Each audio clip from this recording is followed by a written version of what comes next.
Go ahead. So go ahead. I think that you might listen. You will listen from me things that Chris already said, maybe in a slightly different way, but I thought was worth to keep it in this presentation. I didn't know what it was to say exactly, so but I decided to keep them. It's exactly true what Chris says, that we are trying to transform this network, which has a kind of long story because it was founded in 1992, so it's more than 20 years, which has been acting as the, let's say, the voice or the representation of the sector in Brussels for many years. And now we are trying to transform this organization, which is membered by more than 110 networks, which are in touch with more than 80,000 organizations across Europe, into something that we want to be broader, which would be, let's put it this way, the structure of a societal movement that advocate for culture as a pillar of society. So basically trying to do what environmentalists did with environment 30 years ago around the issue culture. To the point that we recently approved changes to our rule of association, and the word sector does not show up anymore in the rules. But in order to get there, there is some thinking behind, and I would like to share with you this thinking. And so to do that, we will just fly away. I don't know if it's a bird watch or eagle watch, but let's see if give us something. Here is poor and sick, and up here is rich and healthy. Now, I'm going to show you the world 200 years ago, in 1810.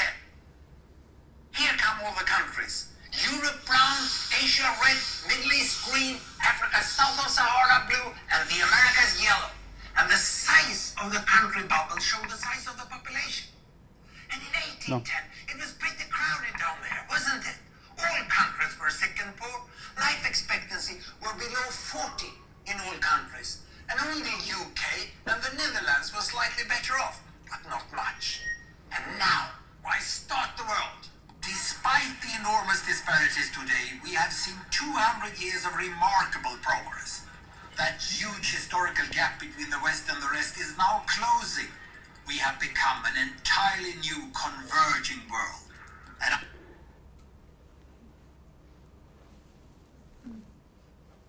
Maybe it doesn't like. Yeah. So we have the world laid out in front of us here, and you've done that to show where population patterns are now and how they'll develop over the coming decades. yes, we have divided the world into 4 regions of equal size: Asia, Europe, Africa, and the Americas. And we are 7 billion people in the world. Now, where do they live? Well, it's 1 billion in the Americas. It's 1 billion in Europe, 1 billion in Africa, and actually, look, 4 billion in Asia. That's the world today. But we will be more. Before the population growth will end, we will be more or less 3 billion. But they will be unequally added. Europe won't grow much, or not at all. Likewise with America. But Asia will add 1 billion.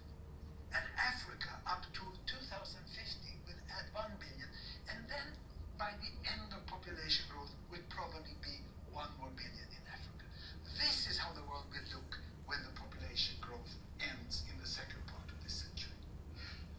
If I split America into North America and South America, and I split Europe into West Europe and East Europe, you will see the 1 billion, which used to be called the Western world, that has dominated world economy for so long.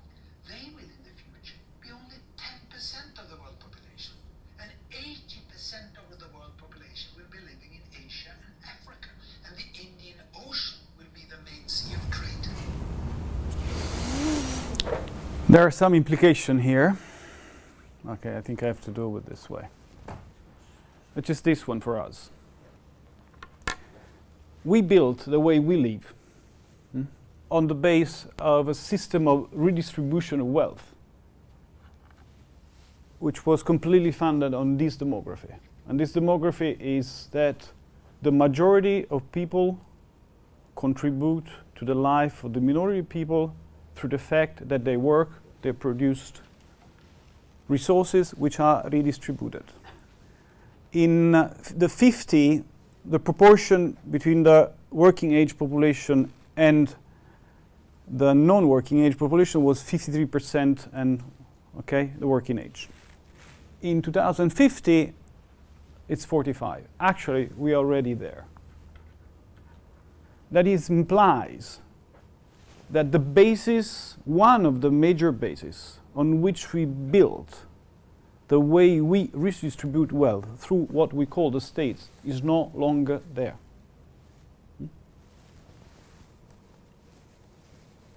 Then we have this additional phenomena, and this additional phenomena is that you have growing long-term unemployment in younger generation. These are real figures. You have to think that in south of Italy you have even 50% of people in working age young which had never access to the labor market. And try to imagine systems which are based on the fact that each one of us contribute to the resources, the means that he will have or she will have when he retires through the fact that he's working. And then you have a population that size that is not in condition to build the resources they will need to live when they are not anymore productive, and project these things 30 years and imagine what kind of society you have. In addition to that, we have society in which the social identity is based on having a position in a labor market. And that implies that you have a huge part of the population on which basis we should invest to imagine a new society which we are telling that they have no social roles, that they are not individual society.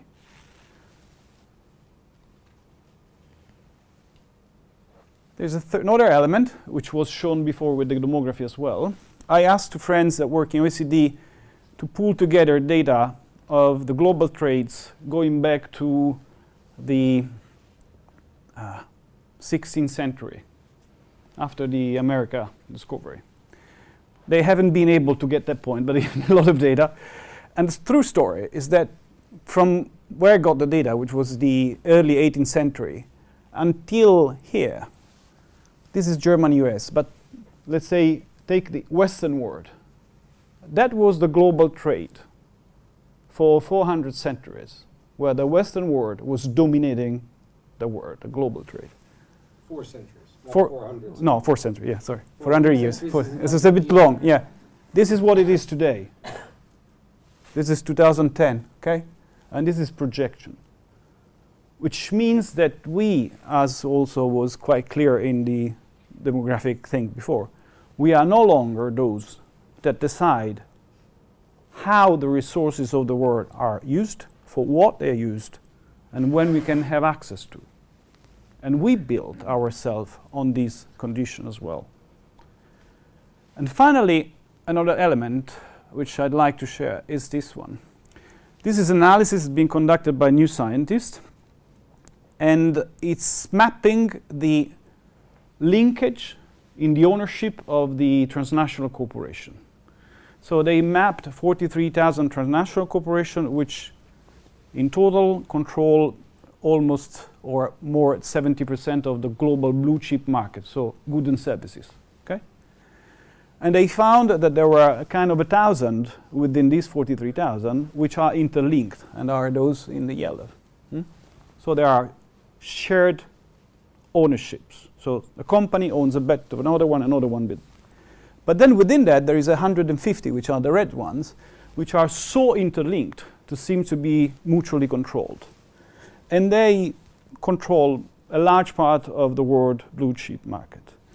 The first 50 of these one are financial companies. The only non-financial company in the first 50 is the China Petrochemical. That means that there are interests which are larger than the states, that play in the world through the financial mechanism to generate markets. They are not a plot against the state. They do their own interest.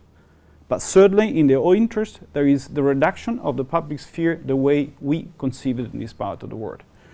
And if you look at the financial attack to sovereign debt and the implication that that sovereign debt reduction, attack to sovereign debt is generating by pushing all this part of the world to reduce the public hands in delivering essential services to society, which is education, which is culture, which is health, which is security. Just maybe reminds that United States managed the war in Iraq by subcontracting the army. Then you can see that there is a huge interest in a market, which is the Western market, that related to the fact that the public sphere shrinks. Why all that? Because we keep on being said that we are living a crisis. And everybody tell us that this is the biggest crisis since 29, and then the next year is over. So to my memory, the 29 crisis ended up with the Second World War. So if it is that big, it won't end tomorrow. And true is that we are in that situation since 2008, and there's no clear way out of that. Why? Because for us, this is not a crisis, but it's a transition. It's not something that we end up to be in the very same place we were at the beginning. It's something that we have to get out by going somewhere that we are not discussing where it is. The generality of the political discussion is that, you know what? You have to increase the consumption, have growth, because through the growth, you will have more labor, which is not even happening. And then the basis which enable us to live better lives are no longer there, even we grow. So we have a major problem. The major problem is where do we want to go and what we have in our hands to go somewhere. I think, exactly based on what Chris explained before, that we have huge assets, which are also resulting from the fact that we have been colonizing the world, killed people, and do all the tremendous things that this part of the world has been capable to do in the last 5 centuries, but that we built here. And these are culture. I'll explain what I mean. A decentralized governance, I'll get back. But first and foremost, I want to point out is this Europe. And why I say that? Because I want to elaborate a bit on this point, even in relation to what Chris said before.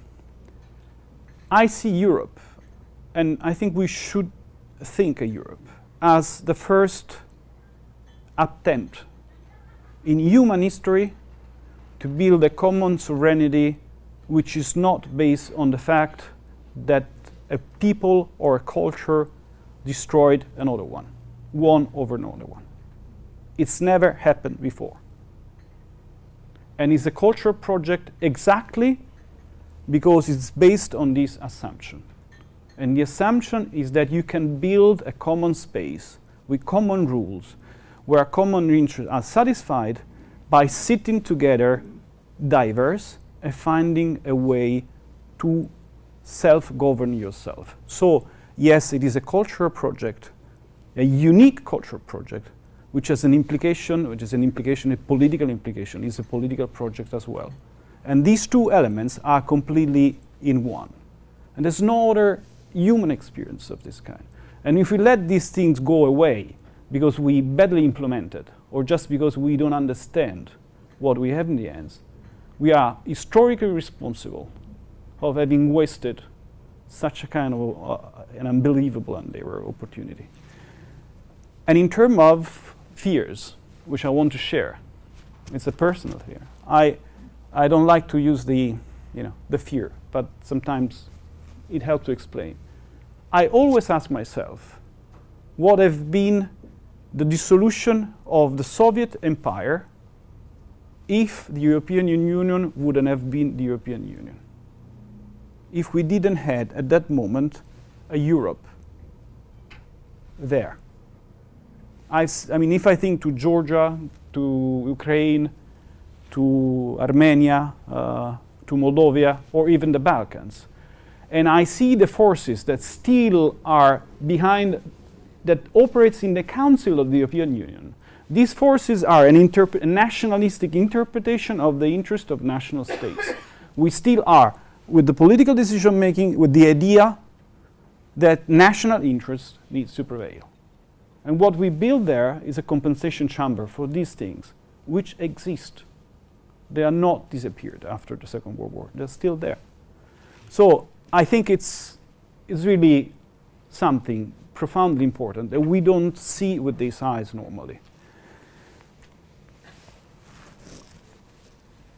So we have this project, and we have this profound cultural project because it implies that you are not assuming to export a culture, a specific culture, that you assume that you don't want to impose a specific culture of another one, but you build something which is mixing up. And then we have built tangible, intangible assets, which goes under that names, which is the freedom of expression, it's environmental sustainability, it's the education for all, is the culture infrastructure system, is solidarity, is the rule of law, that are being built here, is the human right culture, which are assets that are not just regulation, are physical spaces, are professionalities that we have in this part of the world. And we have, this is basically, I think that we have in the end the assets to try to build a new model of human society which is based on sustainability. And that's the way out for Europe, the transition. It's a way out that implies to rewriting the social contract in this part of the world, reassessing the way you use the public sphere, what the public sphere is, but it demands a courage and a political engagement by a large part of society, which is largely on the shoulder of its citizens, because the political system is incapable to do this step at the moment. And the decentralized government is the stronger mechanism that we have to counterbalance the loss of sovereignty that depends on global power, because it's the way in which citizens are in touch with institutions. It's the way that we can intercept the local, the citizens' needs, the phenomena, the distortion, and transform it in the collective decision that need to scale up European level. And this is a peculiarity of Europe. And if you think that this is urbanized population in Europe, so 80%, imagine the role that these institutions are playing in shaping the culture of individual and the way that they live. But there's a but. The policy we are in are aiming at something which is maybe not exactly in line with what I'm saying. Do you know what this is? I mean, someone knows because I've already seen it.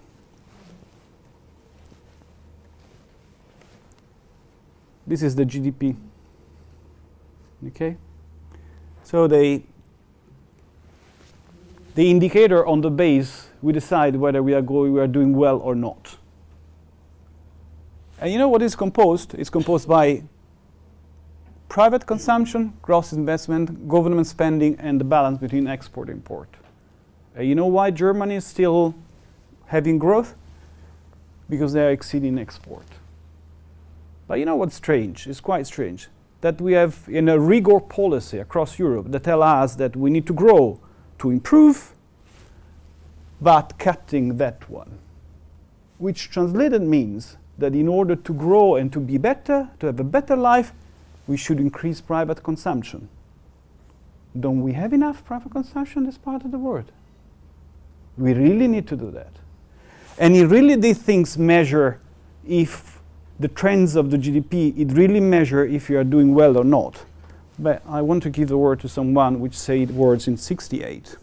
Too much and for too long, we seem to have surrendered personal excellence and community value in the mere accumulation of material things. Our gross national product now is over $800 billion a year.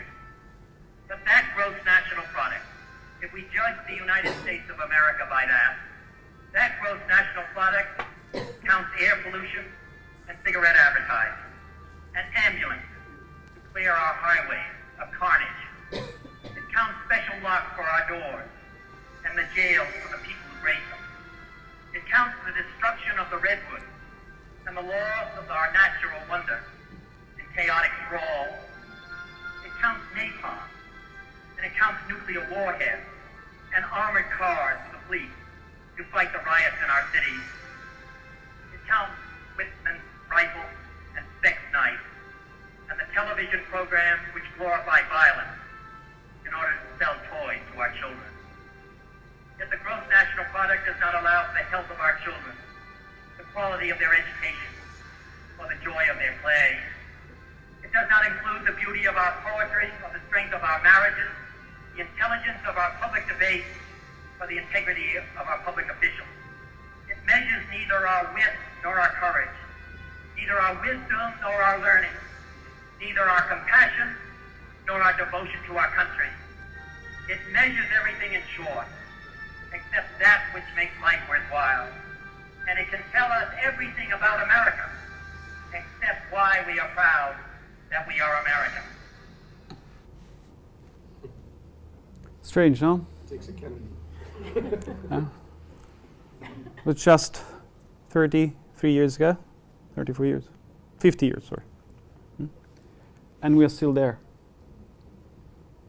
Shall we start thinking about these kind of things? And if it doesn't tell us what we need to know, why the hell we are strangled under the idea that we do have to build policy to generate economic growth, and why we don't challenge these things. Economy, and this economy, is a byproduct of a culture. And we, as a culture sector, we didn't take the responsibility to challenge this culture.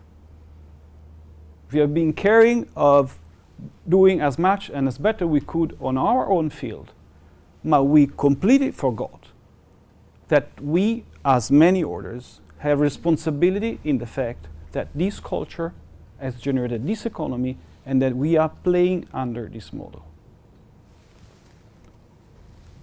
And this model generates these things. This is UK share of total income in the 1% of the people. You don't see it, but this is 1930. Okay? And this is 1990, it's 2000. And this is happening the very same way in all the Western world.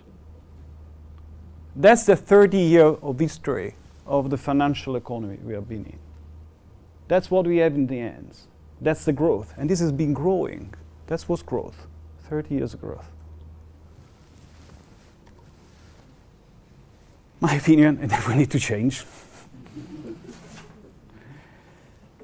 And we need to change, assuming that what we need to demand government is not just to redistribute resources, but is to care of citizen well-being. And if you look at the way we are doing that, we are doing pretty bad. That's the way. With inequalities across Europe, and growing everywhere, level of dissatisfaction since the crisis transition has begun in every country. And this is associated to the lack of trust in the public decision making. But we have a problem, I skipped that one, but is that what well-being means here, it's not the same thing that means in Pichot, which has implication, but this is not for today maybe. But something quite interesting is that there are kind of constant, and the constant is that the people perceive well-being is the perception of, being well.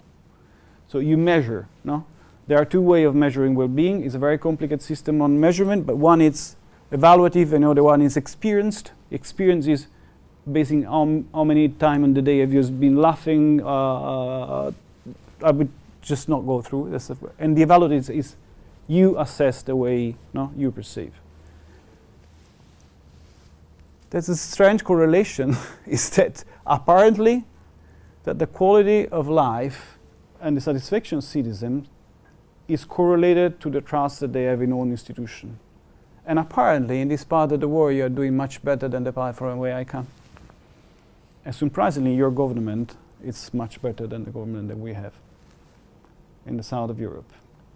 And another one, someone came out with these things. There's a kind of enormous and almost direct correlation between perceiving a well-being perceived and being able to count on someone. So not be alone. Someone was saying at lunch that people, the story, maybe it was you, a story of a woman that goes to hospital because they want to meet with people. They don't have another place to meet. And imagine urbanized society where the family are no longer the compensation of solitude. What's the level of solitude of aged people, and in society with aging, what that means? And what that implies in terms of what Chris was saying, that you have to build or generate public spaces, because they are not only for the young people, but for a generation which is aging, that needs to be part of cultural life, which is based on exchanges. And what role these kind of things may have in the people perception of well-being. Sorry, could you go back just to that